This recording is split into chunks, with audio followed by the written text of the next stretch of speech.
बच्चों गृह शिल्प विषय में पाठ 7 चल रहा है सिलाई कला। सिलाई कला में आपको बच्चों बताया गया था कि किस तरीके से सिलाई किया जाता है, सिलाई मशीन में किस प्रकार की सावधानियां बरती जाती हैं, उसको कैसे साफ़ किया जाता है, घर पे सिलाई करने के क्या क्या जो होते हैं वो उपयोग होते हैं। इस तरह की चीज़ें आप लोगों ने इसमें जानी है। वस्त्र कितने प्रकार के, आज हम लोग इसका प्रश्न अभ्यास करें क्योंकि आपका चैप्टर जो है वो समाप्त हो गया है। तो बहुविकल्पी प्रश्न में बच्चों रिक्त स्थानों की पूर्ति दिया हुआ है। ठीक है, तो आपको जो पेज भेजा गया है उसमें आप देखिएगा। तो क प्रश्न था वस्त्रों की सिलाई करना क्या है, तो वहाँ पे एक रिक्त स्थान बना हुआ, मतलब जगह खाली छोड़ी गई, तो यह एक कला है। मशीन में तेल डालते समय रिक्त स्थान को ऊंचा कर लेना चाहिए। तो किसको ऊंचा कर लेना चाहिए बच्चों, तो नीडल बार को ऊंचा कर लेना चाहिए। रेशम के तंतु कीड़े के तंतु, रेशम के तंतु कीड़े के, 2 बार लिख दिया है बच्चों, कि किससे प्राप्त होते हैं, तो कुकून से प्राप्त होते हैं। ककून लिखा है या कुकून उसी को बोलते हैं जिसको उसका लार्वा कहते हैं। लार्वा से एक आउटर कवरिंग बन जाती है। ठीक है, दूसरा प्रश्न आपका बच्चों है अति लघु उत्तरीय प्रश्न। तो अति लघु उत्तरीय में पूछ रहे हैं कि वस्त्र कितने प्रकार के होते हैं, उसके नाम लिखने हैं।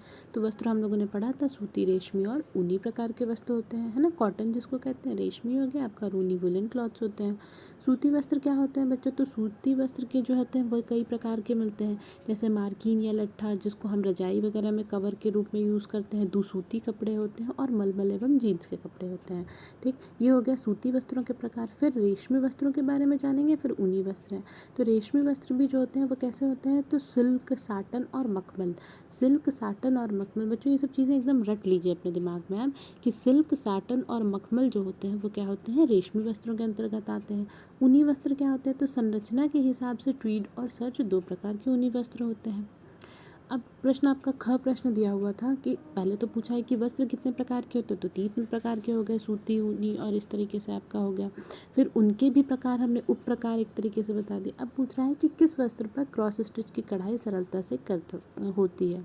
तो दूसूती वस्त्र पर क्रॉस स्टिच की सिलाई जो होती है वो 2 तरीके से, मतलब कि कढ़ाई जो होती है वो सरलता से हो सकती है। ऊनी वस्त्रों का प्रयोग किस ऋतु में करना चाहिए, तो बहुत ही एकदम कॉमन सेंस की बात है कि ठंडी में हमको ठंड लगती है तभी तो ऊनी वस्त्र पहनेंगे। तो ठंडी नहीं लिखेंगे, उसको हम क्या लिखेंगे, शुद्ध भाषा में शीत ऋतु लिखेंगे।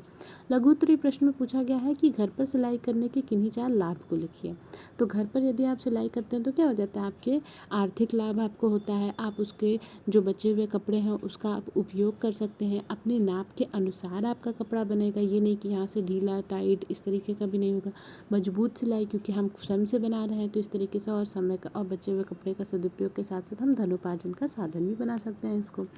रेशमी एवं ऊनी वस्त्र कितने प्रकार के होते हैं बच्चों, तो अभी आपको बताया गया था कि रेशमी वस्त्र जो होते हैं वो, क्योंकि वही क्वेश्चन बार बार पूछ रहा है, इसका मतलब कि वो क्वेश्चन जो होते हैं वो बहुत ज़्यादा इंपॉर्टेंट हो जाते हैं आपके। तो रेशमी वस्त्र जो होते हैं वो कितने प्रकार के होते हैं, सिल्क, साटन और मखमल प्रकार के होते हैं। सिल्क जो होता है वो मुलायम होता है, कुर्ते ब्लाउज साड़ियाँ बनती हैं। साटन जो होता है वो चिकनी और रफ, 2 तरीके के बता रहे हैं, ये गरारे हो गए, कुर्ते, लहंगा, शलवार इत्यादि बनते हैं। मखमल में जो होते हैं इसमें रोए होते हैं और देखने में इतने सुंदर लगते हैं और बहुत ही ज़्यादा महंगे आते हैं। ऊनी वस्त्र निम्नलिखित प्रकार के होते हैं, ट्वीड और सर्ज नाम के 2 ऊनी वस्त्र होते हैं। ट्वीड क्या होते हैं बच्चों, तो ये मोटे गर्म धागों के बने होते हैं जिससे ओवरकोट वगैरह बनते हैं। और सर्ज क्या होते हैं, सुंदर और कोमल होते हैं, तो इसका पैंट, कोट और सूट इत्यादि बन जाता है। ठीक है बच्चों, तो दीर्घ उत्तरीय प्रश्न में पूछ रहा है आपका कि कपड़े पर ड्राफ्टिंग करते समय किन किन बातों का हमें ध्यान रखना चाहिए, आप बता सकते हैं। तो इसमें बोल रहे हैं कि आकृति में अंतर आ सकता है, ड्राफ्ट बनाते समय आकृति ध्यान में रखकर कपड़ा काटना चाहिए। कपड़े के सिकुड़ने वाले कपड़े को 2 घंटे पूर्व पानी में डालकर सुखा देना चाहिए, क्योंकि अगर कपड़ा धुलने के बाद चढ़ जाता है, जैसे आप देखते हैं कॉटन वगैरह के कपड़े होते हैं, व्यक्ति की रुचि का ध्यान रख के ही हमको उसको ढीले और टाइट कपड़े जो होते हैं, चुस्त कपड़े बनाने चाहिए। कागज़ के ड्राफ्ट द्वारा वस्तु पर ड्राफ्टिंग करना, ऐसा करने के बाद में कपड़े को आवश्यकता अनुसार ढीले करने में सुविधा रहती है। का प्रश्न है आपका कि सिलाई मशीन की देखभाल आप कैसे करेंगे, विस्तार में लिखिए। तो सिलाई मशीन की देखभाल के लिए हमें निम्न बातों का ध्यान रखना चाहिए। क्या होता है कि उसमें क्योंकि तेल पड़ा होता है, सिलाई मशीन का हम तेल डालते हैं उसमें, उसको हल्का चलाने के लिए, तो उसमें धूल और मिट्टी नहीं पड़नी चाहिए। मशीन को साल भर में खोल के उसके सारे पुर्जों को अलग करके अच्छे से तेल वेल डालकर साफ़ सफाई कर देनी चाहिए, है ना। तेल डालते समय जो होता है वो नीडल बार को ऊपर कर लेना चाहिए।